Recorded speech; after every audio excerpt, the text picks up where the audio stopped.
How to set up a TEDx Talk.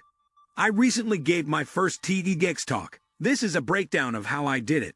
I'll explain how TEDx works, how to make an informed decision on whether to do it, and the whole process right up to delivering the talk. This is about the specifics of TEDx, so I won't go into much detail on the general principles of good public speaking, which you can learn elsewhere. TEDx. TED started out as a high-end, closed-door conference, featuring talks from world experts.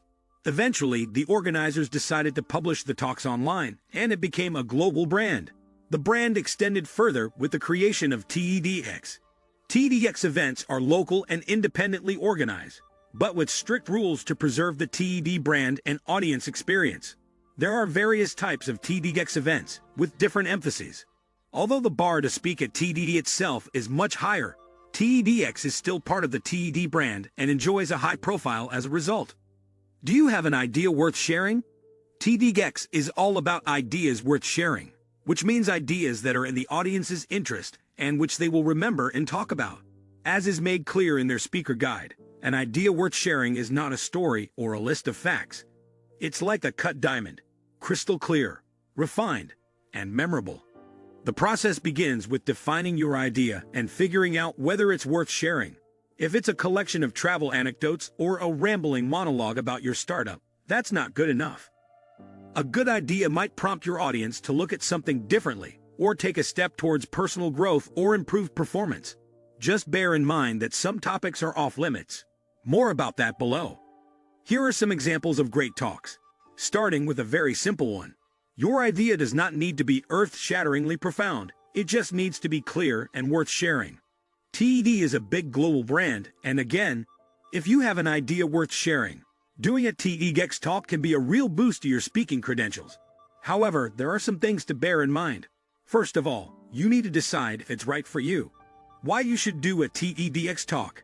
The TED format is optimized for the audience, but also for speakers. Here are some great reasons to choose TEDx as the venue for your talk. TEDx is for your audience, first and foremost. If you serve your audience well, it will serve you well too. If you usually speak for business purposes, the increased audience focus of TEDx will help you to empathize with all of your audiences in the future. At the end of the day, people pay attention because they think it's in their interest, no matter where or who they are. The format, while quite strict, means you have to keep tightly focused on delivering your one strong idea. This is useful in lots of areas of life and communication in general. As long as you stick to the rules, you have plenty of room for creativity. It requires a lot of planning and practice to do it to the expected standard. If you can pull that off, it is very rewarding for all concerned. You can't use prompt cards or notes. That means, one way or the other, you have to memorize your talk, which is a useful skill to develop. I used the memory palace technique. More on this later. It's hard to get in. I applied once before, got to the shortlist, but didn't quite make the final selection. I tried again and learned a lot in the process. You will meet some fascinating people. Why you shouldn't do a TEDx Talk. Doing a TEDx Talk requires more commitment than many other public speaking opportunities. It is not for everyone. Even as an experienced speaker, doing a TEDx properly is no joke. It requires a lot of research, writing, and rewriting of scripts, preparation of slides and other materials, if you use them. More on this later, and rehearsals. The lead time from acceptance to delivering the talk can be over 2 months, and some organizers require that you take coaching and perform a dress rehearsal at the venue. Audiences have learned to expect a certain wow factor at these events, so you need to put in the hours to prepare and deliver it. I would say that even an experienced professional is looking at least 40 to 80 hours of preparation, and it may require quite a lot of adjustment from your norm. For rookies, it's a much bigger commitment to hit the required standard. If you're not up for that kind of commitment, doing the talk will backfire. So don't do it. Wait until you are ready to do it properly.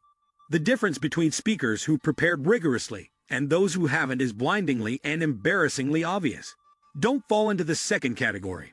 Remember that the video of your efforts will be up on YouTube for the whole world to see, amplified by the TEDx brand. That is a double-edged sword. There is a risk of coming across as smug under the spotlight. The best way to avoid this is to keep the talk absolutely laser-focused on the benefits to your audience, not on yourself. Obviously, you need to draw upon your own experience, but connect the dots with something bigger, even if your own story is really remarkable. Ask yourself why anyone in a general audience should give an asterisk about what you are saying. And if you can't come up with a believable answer, go back to the drawing board. If you have lived a life of service or have a personal story that is exceptionally powerful, that might make the cut. War photographer James Natchway's powerful TED Talk is essentially about his life, but his life has been dedicated to telling other people's stories, and TED gave him a prize for doing so. Don't let your story get in the way of the bigger point you're making. Your topic might be better suited to a conference. If it is a very niche interest, requires a lot of background knowledge, is politically sensitive, or very highbrow, find an alternative platform that's more suited to that kind of content. Finally, you just might not like the style or format of TEDx. Many people don't, and that's fine. Still interested? Then it's time for some rules. The first rule of TEDx. The first rule of TEDx is, don't talk about yourself too much. This is my own formulation of the first TEDx content guideline, which prohibits pitching, selling, and personal branding. If you want to use TEDx as a platform to pitch yourself or your business, don't. There are plenty of other forums for that.